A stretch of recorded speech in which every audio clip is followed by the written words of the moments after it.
Guys రీసెంట్‌గా మన 'ఎన్టీఆర్' అన్న 'దేవర' మూవీ రిలీజ్ అయింది కదా! అయితే నేను ఆ మూవీని జస్ట్ ఇప్పుడే చూడడం అయితే జరిగింది. సో, ఈ వీడియోలో మనం ఏంటంటే అసలు ఆ మూవీ ఎలా ఉంది, ఏంటి అనేది డిస్కస్ చేద్దాం. ఓకేనా? Let's go. అయితే ఇక్కడ ఒక చిన్న ఇంపార్టెంట్ నోట్ ఏంటంటే గైస్, మన టాలీవుడ్‌లో రాజమౌళి గారి సెంటిమెంట్ ఇంకా రన్ అవ్వబోతుందా? లేదా ఈ 'దేవర' మూవీ దాన్ని బ్రేక్ చేసేసిందా? అనేది ఈ వీడియో ఎండింగ్‌లో చెప్పడం అయితే జరిగింది. సో, దాన్ని మాత్రం మీరు అస్సలు మిస్ అవ్వద్దు. ఓకేనా? అయితే ఇప్పుడు ఈ మూవీలో ప్లస్ అండ్ మైనస్ పాయింట్స్ గురించి డిస్కస్ చేసే ముందు ఫ్యూ మినిట్స్ ఇందులోని యాక్షన్ సీక్వెన్సెస్ గురించి మాట్లాడుకుందాం గైస్.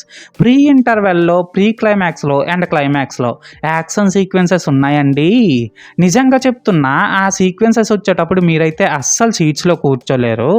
ఆచార్య ఫ్లాప్ తర్వాత సోషల్ మీడియాలో ఊరికినే కావాలని తనను పాయింట్అవుట్ చేసి మరి తన గురించి నెగిటివ్గా ఎవరెవరైతే మాట్లాడారో వాళ్ళందరి గువ్వల్లో నేను ఎలాగైనా గుణపాలు దించాలి అన్నట్టుగా ఆ యాక్షన్ సీక్వెన్సెస్లో మన కొరటాల శివ గారి కసి మొత్తం కనిపించింది అన్నమాట.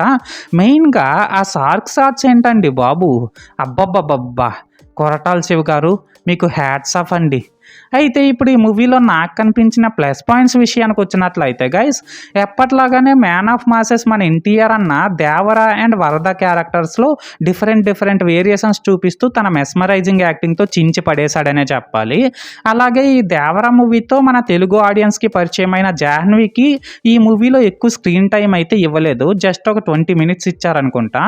బట్ ఇచ్చినంతలో తనైతే తంగం క్యారెక్టర్లో చాలా బాగా పెర్ఫామ్ చేసింది. అండ్ ఈ మూవీలో విలన్గా యాక్ట్ చేసిన మన సైఫ్ అలీ ఖాన్ గారు కూడా 'ఎన్టీఆర్' అన్నకి ధీటుగా నిలబడి చాలా బాగా యాక్ట్ చేశారు. నిజంగా చెప్పుకోవాలనేసి అంటే ఈ మూవీలో మన 'ఎన్టీఆర్' అన్న క్యారెక్టర్స్ తర్వాత సైఫ్ అలీ ఖాన్ గారి క్యారెక్టర్కి ఎక్కువ స్కోప్ ఉందన్నమాట. అలాగే ఇందులో యాక్ట్ చేసిన మిగిలిన యాక్టర్స్ లైక్ శృతి మరాఠే గారు, శ్రీకాంత్ గారు, ప్రకాష్ రాజ్ గారు, అజయ్ గారు, ఇలా మిగిలిన యాక్టర్స్ అందరూ కూడా వాళ్ళ క్యారెక్టర్స్కి తగ్గట్టు చాలా బాగా పెర్ఫామ్ చేశారనే చెప్పాలి. మెయిన్గా ప్రకాష్ రాజ్ గారు దేవరని ఎలివేట్ చేస్తూ చెప్పే డైలాగ్స్ అయితే సూపర్ ఉన్నాయి అన్నమాట. అలాగే ఈ మూవీకి మ్యూజిక్ డైరెక్టర్గా వర్క్ చేసిన అనిరుద్ధ్ ఈ మూవీకి ఇచ్చిన సాంగ్స్ అయితే పర్లేదు, బాగానే ఉన్నాయి. ఇది మీకు కూడా తెలిసిందే.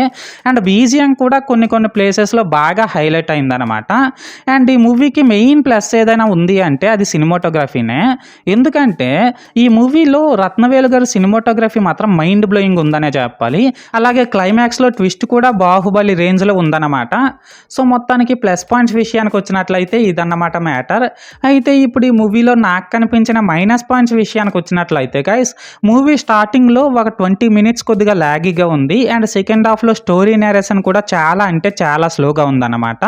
అలాగే బీజిఎం కూడా కొన్ని ప్లేసెస్లో అయితే ఓకే, కానీ ఇంకొన్ని ప్లేసెస్లో మాత్రం అస్సలు స్టోరీ క్యాప్ట్ అవ్వలేదన్నమాట.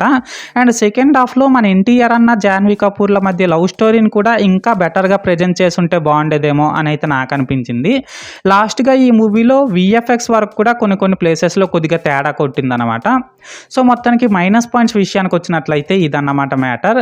అయితే ఇప్పుడు మన టాలీవుడ్లో నడుస్తున్న రాజమౌళి గారి సెంటిమెంట్ని ఈ 'దేవర' మూవీ బ్రేక్ చేసిందా లేదా అనే విషయానికి వచ్చినట్లయితే నా వరకు అయితే ఈ 'దేవర' మూవీ ఆ సెంటిమెంట్ని బ్రేక్ చేయలేకపోయిందనే చెప్పాలి. సో మొత్తానికి ఇదన్నమాట మ్యాటర్. అయితే ఇక్కడ ఓవరాల్గా ఏంటంటే గైస్, నాకైతే ఈ మూవీ పర్లేదు, నచ్చింది. అండ్ నేను ఈ 'దేవర' మూవీకి 5కి 3.5 రేటింగ్ ఇస్తున్నా.